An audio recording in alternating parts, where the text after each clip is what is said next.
Если у русских останется только один хутор, то и тогда Россия возродится. Николай Васильевич Гоголь.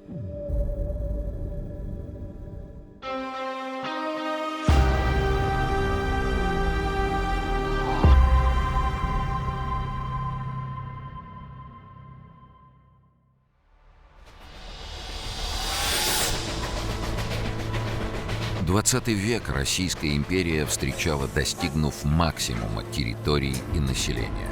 К началу века здесь проживало более 129 миллионов человек, а ее площадь превышала 22 миллиона квадратных километров. Гигантское государство объединяло представителей более 100 национальностей. От поляков до финнов, от украинцев до грузин, от евреев до киргизов. Многие представители этих народов были довольны своим положением. Другие мечтали о самостоятельности в виде автономии, такой же, как в Финляндии, которая имела свой законодательный орган – Сейм и таможенную границу.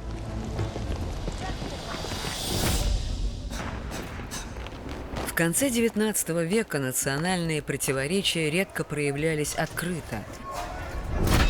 Но уже в начале следующего столетия по стране прокатился ряд еврейских погромов и кроваво-армяно-тюркских столкновений. В Польше и Грузии произошли новые восстания. Не меньше проблем доставляли властям представители радикальных революционных партий, такие как эсеры и социал-демократы.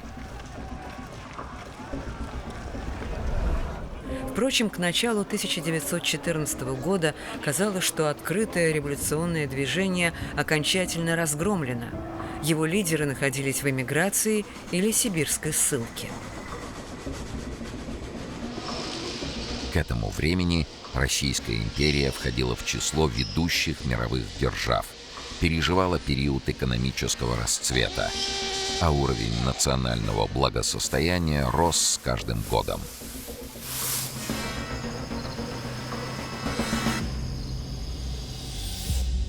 Тем временем противоречия между крупнейшими европейскими государствами лишь накапливались. Европа разделилась на два военно-политических союза.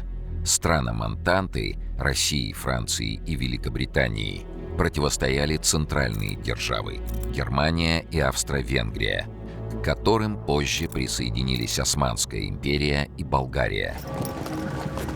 В августе 1914 года прогремели первые выстрелы.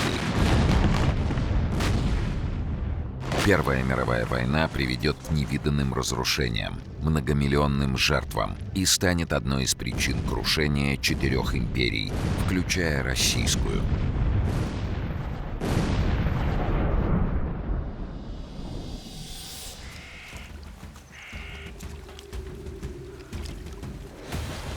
С первых дней войны русские войска перешли в решительное наступление. Ожесточенные бои проходили на Юго-Западном фронте, где российским войскам противостояла армия Австро-Венгрии. Уже через месяц после начала войны они увенчались целым рядом побед.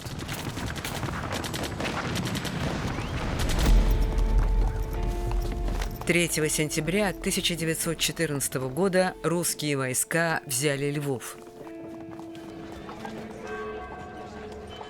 Этот старинный город был основан в середине XIII века русским князем Даниилом Романовичем и стал столицей Галицко-Волынского княжества.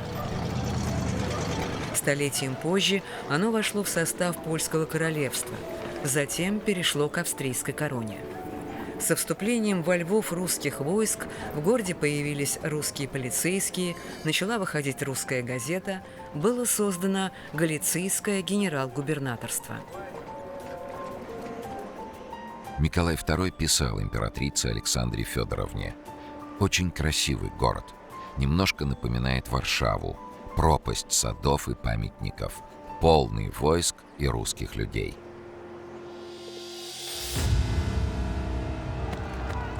В те дни на волне патриотического подъема многие верили, что война принесет России возврат даже тех территорий, которые казались навсегда утраченными. Успехи русской армии не радовали только радикально настроенную оппозицию, и в первую очередь Ленинскую партию большевиков. Ленин и его соратники утверждали, что настоящий революционер должен желать поражения своему правительству, ведь за разгромом последует крах империалистических государств, включая Российскую империю. А значит и создание нового справедливого общества, построенного на руинах старого мира. Большевики отстаивали свою позицию публично, за что их депутатская фракция была арестована и отправлена на вечное поселение в Сибирь. Но граждан Российской империи охватил небывалый патриотический подъем. В армию записывались тысячи добровольцев. Женщины шли работать в госпитале с сестрами милосердия. В столичных городах и провинциях создавались комитеты помощи фронту, оказывая армии немалую помощь в снабжении. Через год после начала войны обстановка на фронте переменилась. Острая нехватка боеприпасов привела к снижению боеспособности русской армии и ряду тяжелых поражений. Началось Великое отступление.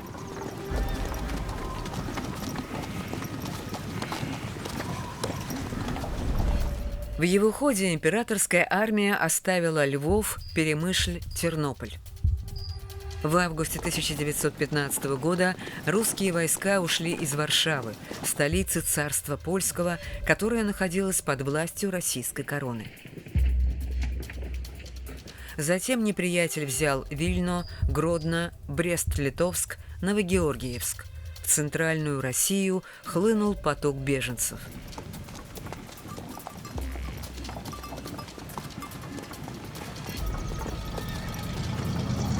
Всего за пару месяцев Российская империя потеряла 15% своих западных территорий.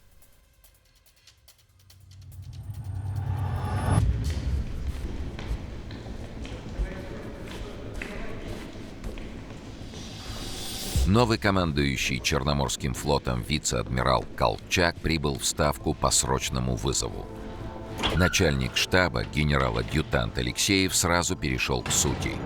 Дела на фронте обстоят крайне неважно, поэтому сейчас столь многое зависит от флота. Вам, господин вице-адмирал, предстоит особая задача, секретная. Услышав продолжение фразы, Колчак не поверил своим ушам. «Босфор будем брать», — сообщил Алексеев. «Готовьте десантную операцию. Государь на вас рассчитывает».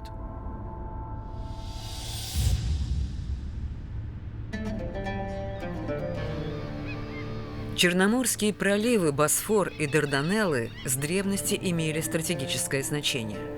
Тот, кто ими владел, получал прямой выход в Средиземное море, а вместе с ним существенное экономическое и военное преимущество.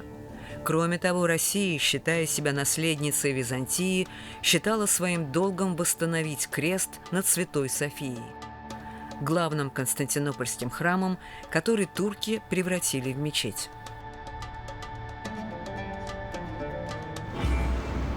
Российская империя давно стремилась взять под контроль проливы.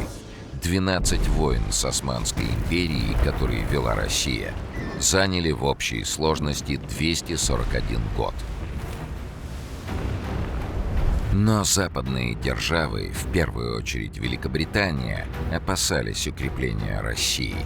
Они заключали с Османской империей военные союзы, ставили российским властям ультиматумы, прибегали к дипломатическому давлению. Лишь во время Первой мировой войны Англия и Франция признали право России на Константинополь и проливы. Теперь это право оставалось отвоевать.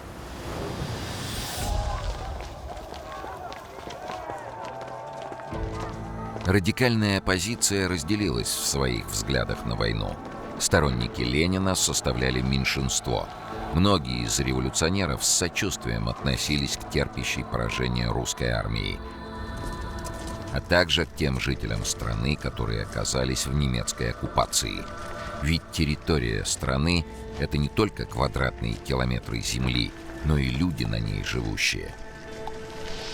Русская промышленность смогла преодолеть трудности со снабжением войск, и обстановка на фронте стала выравниваться. Враг был остановлен, и в 1916 году российская армия провела успешное наступление против Австро-Венгрии, известное как Брусиловский прорыв.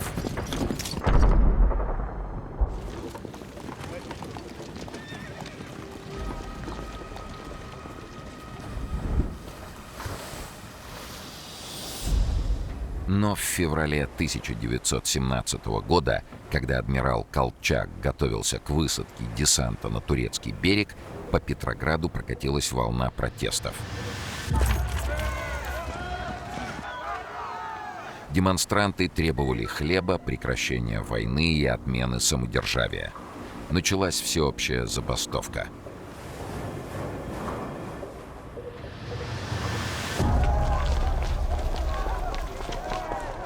К восстанию присоединились солдаты столичного гарнизона. Политический кризис привел к смене государственного строя.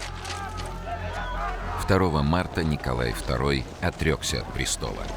Судьбу России должно было решить учредительное собрание. А пока власть перешла к Временному правительству. Революционная обстановка усилила экономические трудности и привела к разложению армии. Новый военный и морской министр Александр Кучков отменил план Босфорской операции. Как писал в эмиграции адмирал Михаил Смирнов, не случись революции, Колчак водрузил бы русский флаг на Босфоре.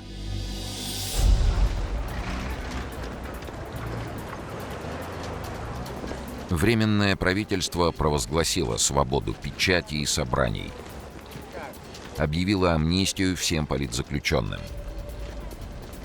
распустила все правоохранительные органы, а полицейский департамент заменила народной милицией.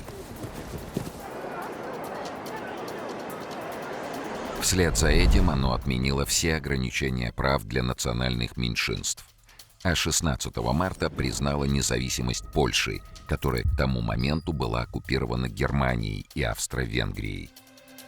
От Российской империи отделился первый осколок. Россия и Польша столетиями соперничали за приграничные земли. Войска королевства польского не раз вторгались в Россию, а в смутное время даже расположились гарнизоном в Московском Кремле. Со временем польское государство ослабело и стало легкой добычей для более сильных держав. В конце XVIII века в ходе 3 разделов Речи Посполитой, так назывался союз Польши и Великого княжества Литовского, ее территория была поделена между Россией, Пруссией и Австрией. Российской империи отошли белорусские и литовские земли, а также часть современных Латвии и Украины.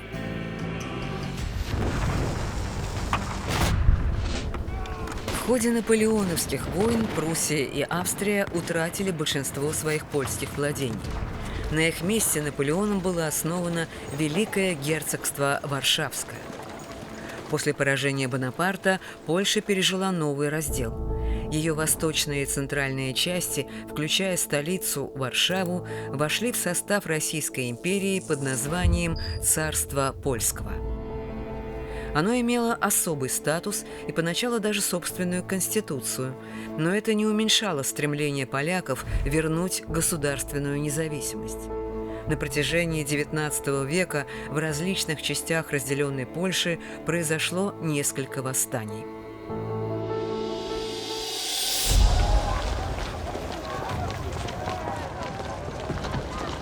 Февральская революция привела к резкому подъему сепаратистских настроений по всей бывшей империи. Особенно остро они проявились на Украине. По улицам Киева и других украинских городов протянулись многотысячные манифестации. Их участники несли желто-голубые знамена и присягали перед портретом Тараса Шевченко, обещая не прекращать борьбу за автономию Украины. Из автобиографии кинорежиссера Александра Довженко. «Я выкрикивал на митингах общие выкрики, радовался, как сорвавшаяся с цепи собака, искренне веря, что уже все люди братья, что Украина у украинцев, Россия у русских, что завтра об этом узнает весь мир.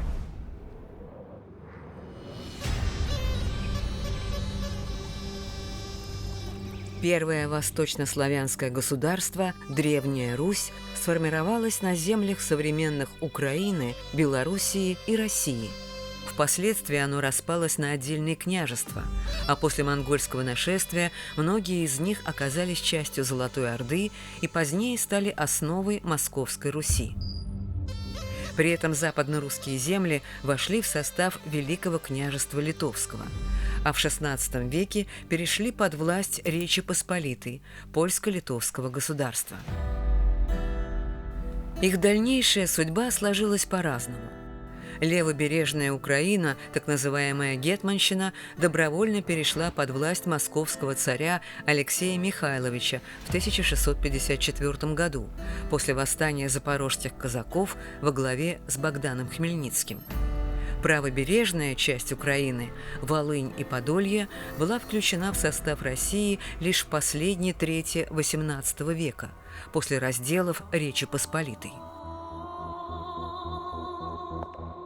Екатерина Великая ликвидировала автономию Гетманщины, а украинские земли преобразовала в губернии Российской империи.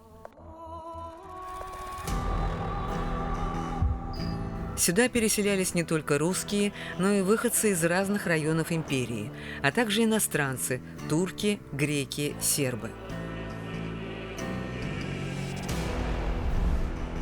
В составе Российской империи восточные регионы современной Украины стали превращаться в богатый промышленный регион.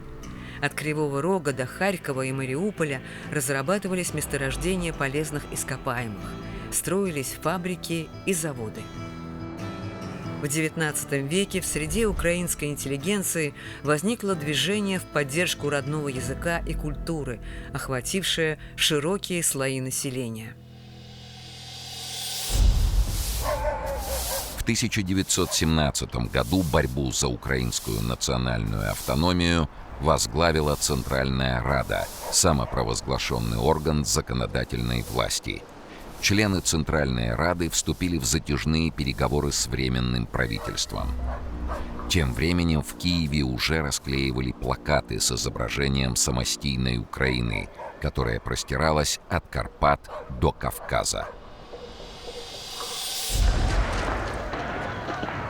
Революционная агитация пустила корни и в армии, и на флоте. Матросы и солдаты отказывались выполнять приказы командования.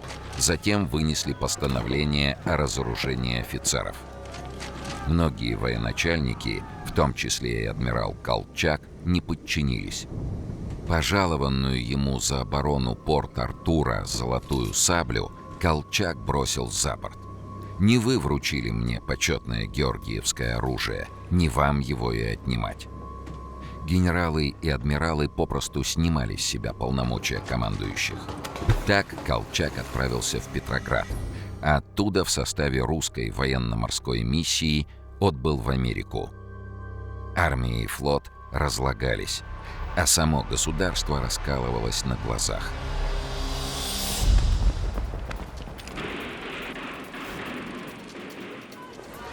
К октябрю 1917 года Временное правительство лишилось широкой поддержки. Фронт практически развалился.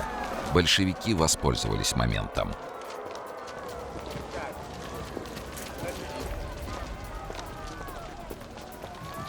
В ночь с 24 на 25 октября они совершили государственный переворот и объявили о передаче власти Советам.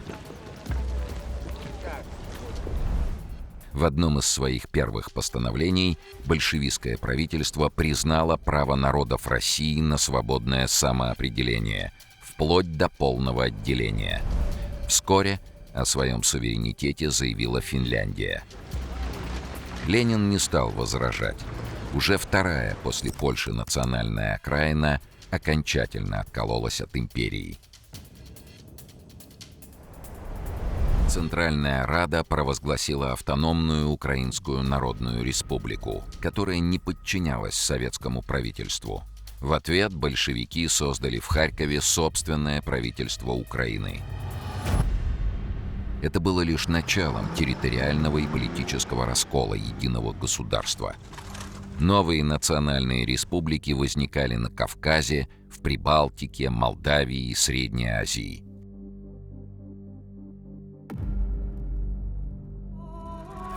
Вчерашняя империя рассыпалась на глазах. Вместе с ней рухнуло и единое экономическое пространство. Остановились крупные заводы и фабрики. Из магазинов исчезли продукты. Почта и транспорт работали с перебоями. Страна погружалась в пучину беззакония, голода, насилия и преступности. Русский публицист и философ Василий Розанов писал: «Рассыпанное царство. Русь слиняла в 2 дня. Поразительно, что она разом рассыпалась вся, до подробностей, до частностей. Не осталось царства, не осталось церкви, не осталось войска и не осталось рабочего класса».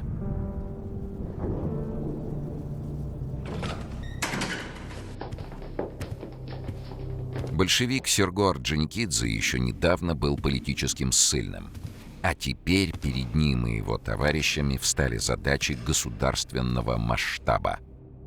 В декабре 1917 года Орджоникидзе отправился в Харьков в должности чрезвычайного комиссара Украины.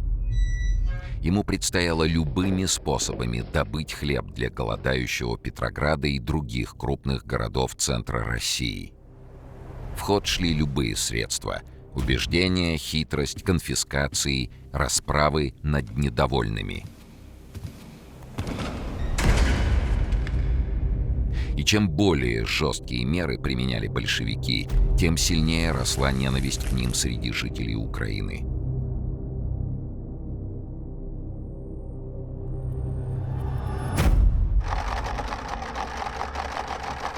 В это время ленинское правительство вело переговоры с Германией о заключении мира. Большевики выступали за мир без аннексий и контрибуций. Они ждали, что вслед за Россией революция охватит и страны Европы, и потому, как могли, тянули время. Но общеевропейского восстания так и не случилось.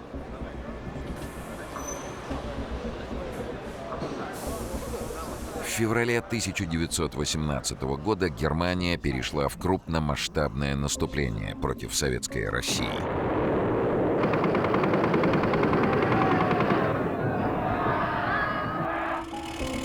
«3 марта 1918 года в Брест-Литовске большевикам пришлось подписать мирный договор с Германией и ее союзниками.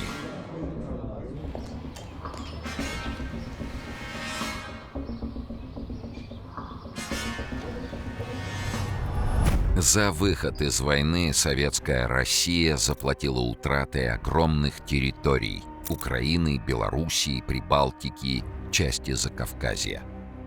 Многие современники называли сепаратный мир предательством национальных интересов и изменой союзническому долгу. От большевиков отвернулись даже их бывшие союзники – левые эсеры, которые считали недопустимым мир с империалистами. Эсеровская газета «Дело народа» писала: «Государство, которое принимает такой мир, теряет право на существование».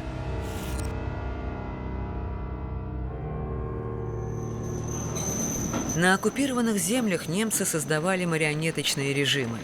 На Украине они свергли власть Центральной Рады, а во главе государства поставили гетмана Павла Скоропадского, в прошлом генерал-лейтенанта русской императорской армии. В Латвии и Эстонии было создано Балтийское герцогство, а Литва провозглашена королевством. Литовский престол предназначался немецкому принцу Вильгельму фон Уруху. А в Закавказье развернулось наступление турецко-азербайджанской исламской армии. Она перешла границы, предусмотренные Брестским договором, и захватила Баку.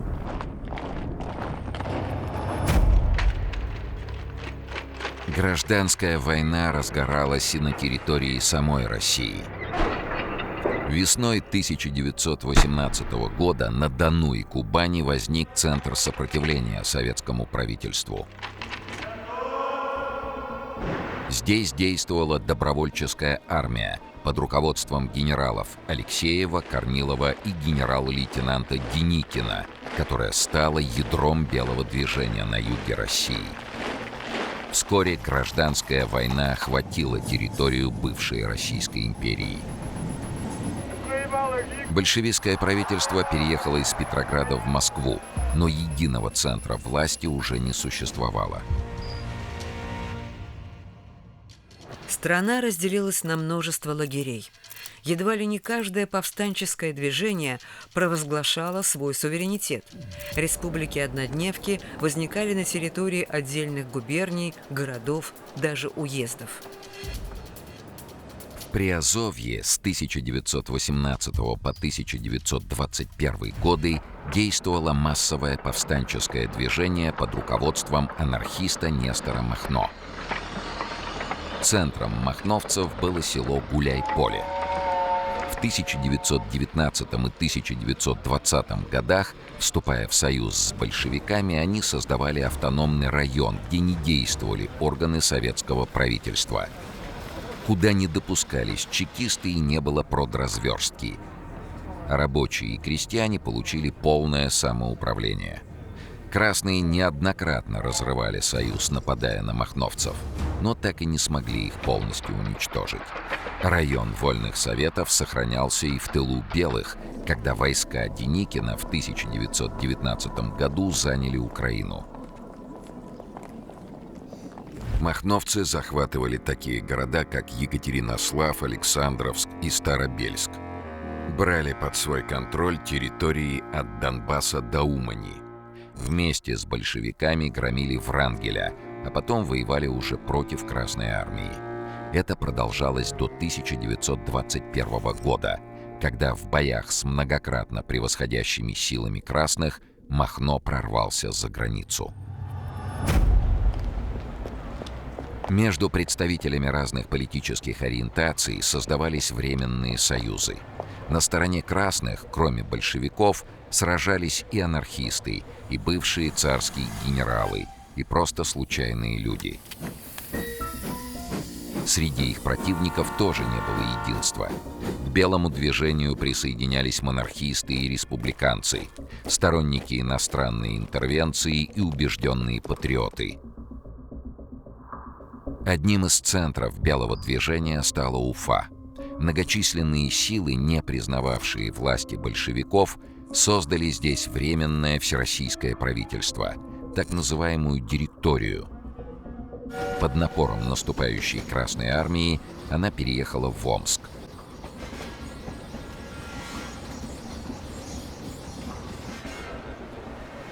Однако офицерство, представители деловых кругов и английские покровители директории были недовольны мягкостью и непоследовательностью этого органа. В октябре 1918 года, проведя год за границей, в Омск прибыл Александр Колчак. Спустя месяц директория была свергнута.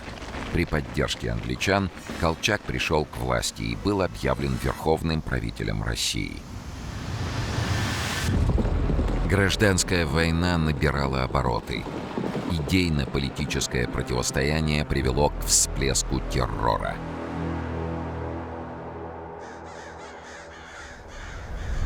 Адвокат Сергей Кобяков рассказывал о зверствах большевиков. В подвалах чрезвычайных комендатур и просто во дворах расстреливали. С пароходов и барж бросали прямо в Волгу. Некоторым несчастным привязывали камни на шею. Не меньшую жестокость проявляли и сторонники белого движения. Военный министр колчаковского правительства Александр Будберг писал, что каратели белых закапывали большевиков живыми, с устилом дна ямы внутренностями, выпущенными из закапываемых, чтобы мягче было лежать. Казалось, что этой бойни не будет конца, и России уже не суждено возродиться. Весной 1919 года Урал и Западную Сибирь почти целиком контролировал адмирал Колчак, а также силы интервентов – японцы, англичане, американцы и французы. Юг России находился под властью белого генерала Деникина.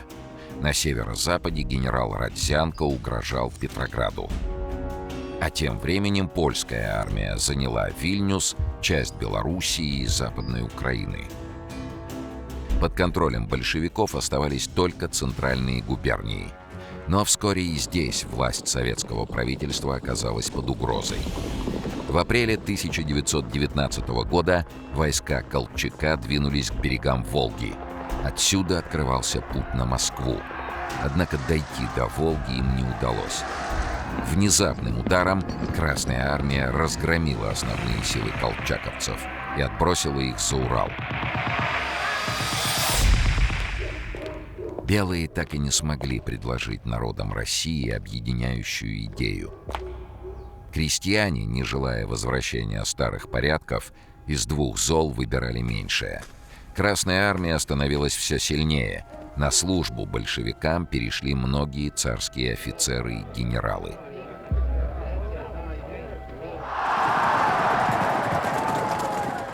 Уже к началу 1920 года Красная армия разгромила основные силы своих противников. Белые еще держались в Крыму и на Дальнем Востоке. А тем временем большевикам пришлось подавлять многочисленные крестьянские восстания, которые охватили обширные территории в России, на Украине и в Белоруссии. Другим опасным противником советской России стала возрожденная Польша.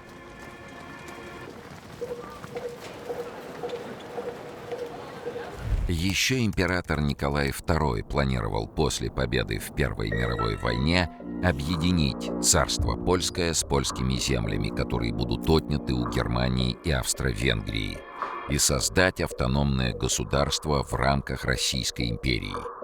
Однако в ходе Первой мировой распалась сама империя. Польша была оккупирована немцами еще в 1915 году, а в октябре 1918 провозгласила свою независимость.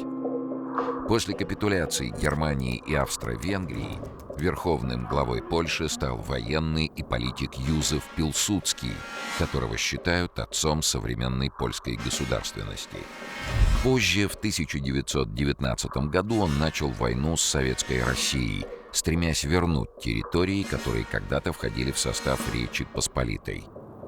По Рижскому миру 1921 года к Польше была присоединена часть западноукраинских и западно-белорусских земель.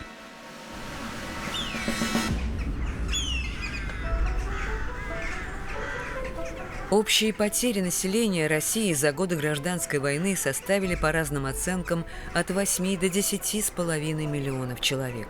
Значительно больше, чем за всю Первую мировую. Число беспризорных детей достигало, по некоторым данным, до 7 миллионов. Практически вся промышленность остановилась. Кроме Финляндии и Польши, независимыми государствами стали Латвия, Литва и Эстония.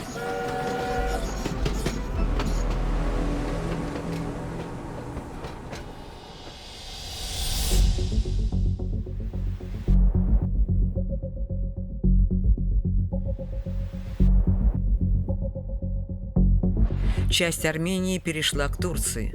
Румыния захватила Бессарабию, нынешнюю Молдавию. Япония оккупировала Дальний Восток и Северный Сахалин. Только по итогам Брестского мира от России было отторгнуто около 800 тысяч квадратных километров, на которых проживали более 56 миллионов человек. Однако события гражданской войны привели не только к территориальным потерям, но и к присоединению новых регионов. В 1920 году при поддержке местных революционеров Красная армия заняла Хивинское ханство и Бухарский эмират, которые до 1917 года находились под протекторатом Российской империи. Теперь здесь были провозглашены формально независимые народные республики. Кроме того, под фактическим протекторатом Москвы оказалась Тува. Теперь новой, невиданной нигде в мире коммунистической власти предстояло заново создавать страну. Но ленинскому правительству предстояло принять решение, на каких основах формировать это государство. Станут ли все эти территории частью единой советской России? Или разделятся на несколько дружественных, но отдельных республик?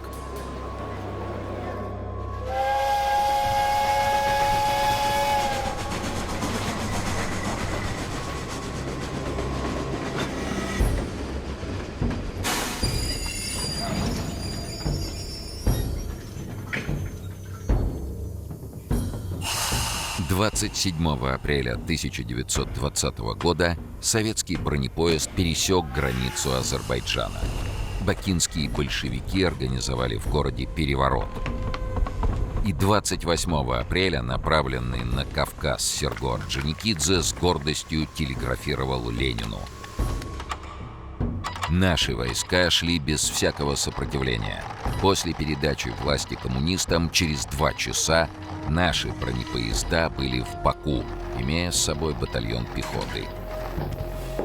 В тот же день Азербайджан был провозглашен Советской Республикой. Как и Ленин, Орджоникидзе считал Российскую империю тюрьмой народов, но небольшие национальные государства, которые возникали на ее окраинах, казались большевикам не меньшим злом. Спустя несколько месяцев после того, как в Баку победили большевики, советская власть была установлена в Армении. Еще через 3 месяца Красная армия вошла в Грузию. Весной 1921 года почти вся территория Закавказья оказалась под контролем большевиков. Закавказские земли с древности граничили с 2 воинственными мусульманскими империями – Османской и Персидской. Грузинский народ исповедовал православие, имел давние культурные связи с Россией и видел в ней союзника и покровителя. 22 декабря 1800 года по просьбе Картлика-Хетинского царя Георгия XII император Павел I подписал высочайший манифест о присоединении части Грузии Картлика-Хетинского царства к Российской империи. Дальнейшее присоединение закавказских территорий сопровождалось целой серией русско-турецких и русско-персидских войн. В первой трети XIX века под властью русского императора оказались населенные христианами районы Восточной Армении. Чтобы защитить присоединенные земли от набегов персидской армии, Россия включила в свой состав соседние мусульманские ханства, территорию будущего Азербайджана. Красоты и дух Кавказа описывали Пушкин, Лермонтов и Толстой. Многие выходцы из Закавказья получали образование в Центральной России и входили в состав имперской элиты. В их числе великий полководец, потомок грузинского царского рода Петр Багратион, министр внутренних дел, правая рука Александра II, армянин Михаил Ларис Меликов и многие другие.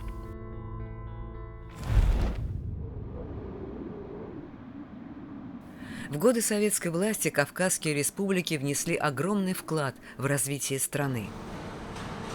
Именно Кавказ оставался единственным источником нефтедобычи вплоть до 40-х годов, когда начались нефтяные разработки на Поволжье и Урале, а затем и в Западной Сибири. В Азербайджане, в Грузии и Армении строились новые предприятия и гидроэлектростанции, развивалось сельское хозяйство.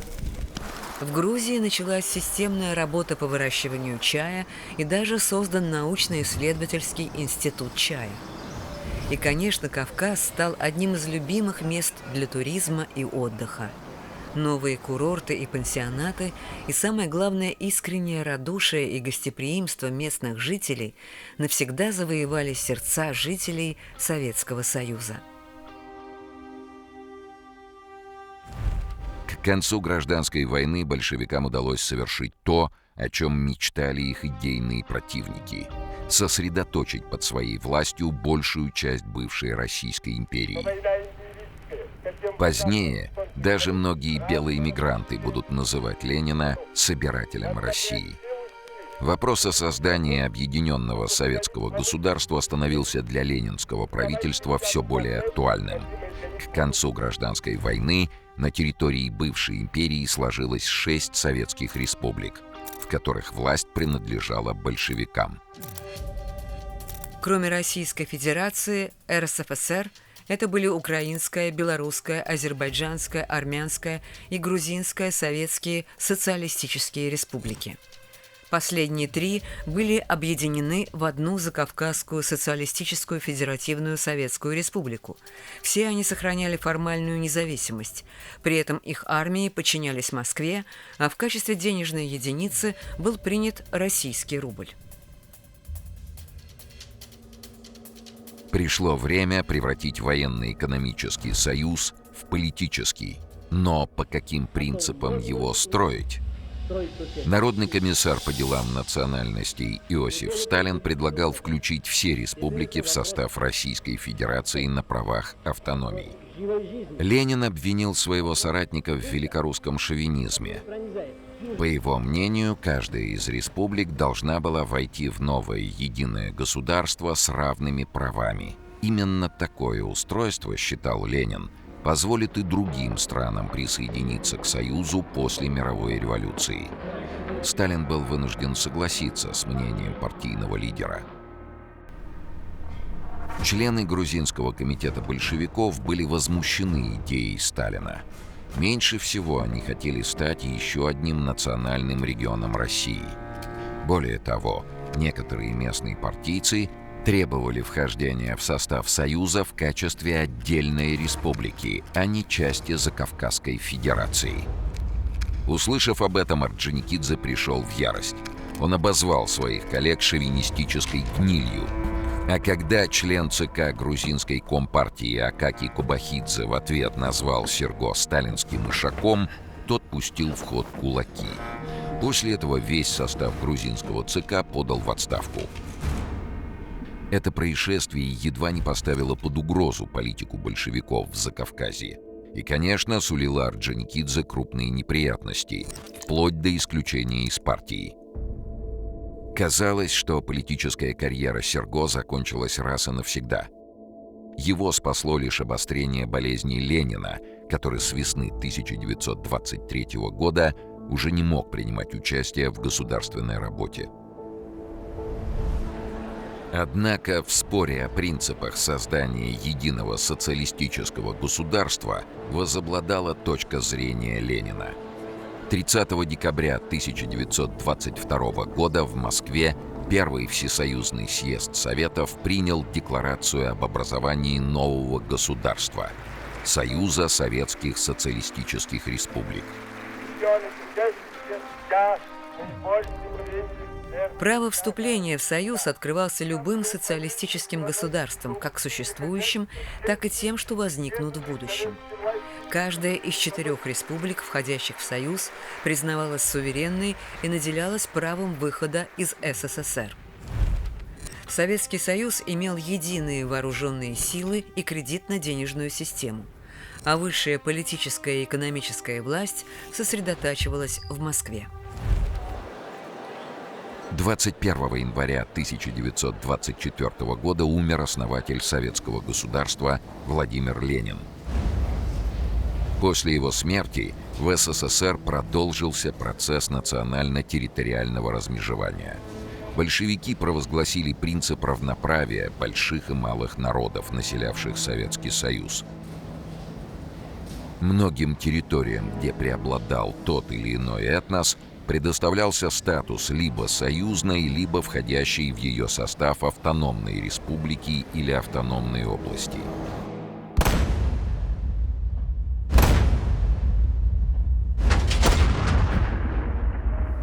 В состав Российской Федерации входило 19 автономных республик, в их числе Казахская и Киргизская.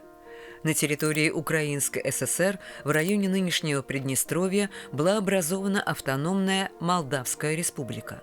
Правда, молдаване составляли только треть ее населения. В составе Закавказской федерации выделялись Нахичеванская, Нагорно-Карабахская, Абхазская, Аджарская и Юго-Осетинская автономии.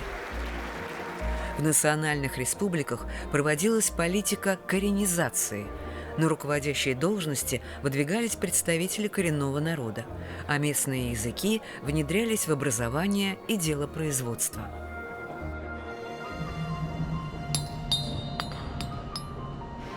Когда-то мечта о социалистическом государстве казалась утопией, но СССР стал реальностью, и на бывших революционеров легла ответственность за будущее страны.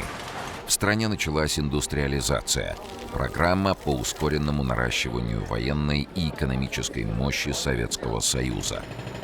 Эта программа потребовала множества новых рабочих рук, которые власть могла взять только из села. В деревнях проводилась насильственная коллективизация. Частные преуспевающие хозяйства разорялись. Крестьяне были вынуждены вступать в колхозы. В противном случае их ждали либо голод, либо арест и ссылка. В условиях атеистической пропаганды гонениям и арестам подвергались священники и верующие. Внутри самой большевистской партии завязалась беспощадная политическая борьба, которая сопровождалась арестами и расстрелами политических противников.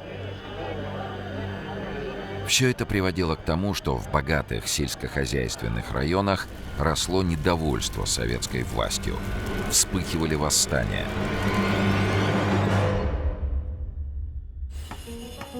И все же Советский Союз укреплялся, превращаясь в современную индустриальную державу с мощным военным потенциалом.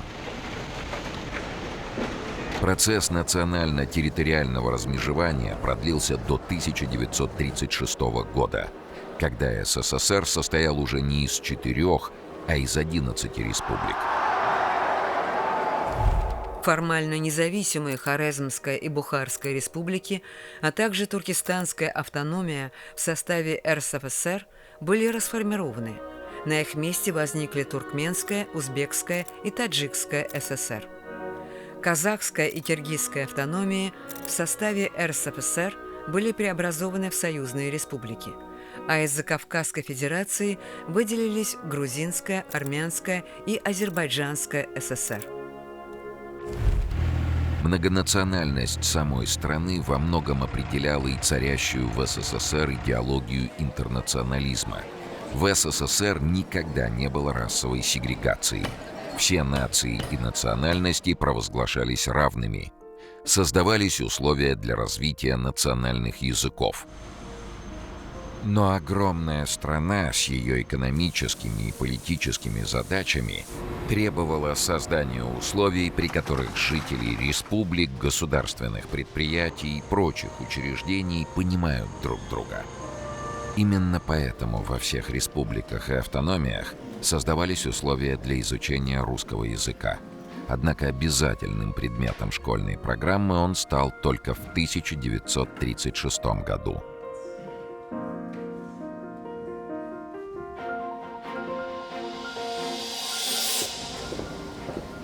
Новой стране потребовались и новые карты. В 1930 году был организован Московский геодезический институт. В 1932 году в МГУ появляется кафедра геодезии и картографии. Теперь карты создавались с помощью более точного математического аппарата и более совершенного оборудования. Картографы использовали аэростаты и авиацию. Для нужд народного хозяйства и Красной армии впервые создавались комплекты карт в масштабе 1 к 100 тысячам. Работа эта была столь сложной, что создание карт европейской территории страны закончилось лишь во время войны в 1942 году. При этом деятельность Высшего геодезического управления СССР проходила в условиях строжайшей секретности. Порой доходило до анекдотических ситуаций. В невоенных картах, которые выпускались для широкого обихода, изменялись картографические данные вплоть до смещения координат. На картах Москвы и Ленинграда отсутствовало 40% улиц и переулков, а на топографических картах обозначались только главные дороги. Вероятно, предполагалось, что это введет в заблуждение разведку противника. Однако подобная шпиономания приводила лишь к тому, что в иностранных армиях имелись собственные, более точные карты СССР по сравнению с теми, которые можно было купить в советских магазинах.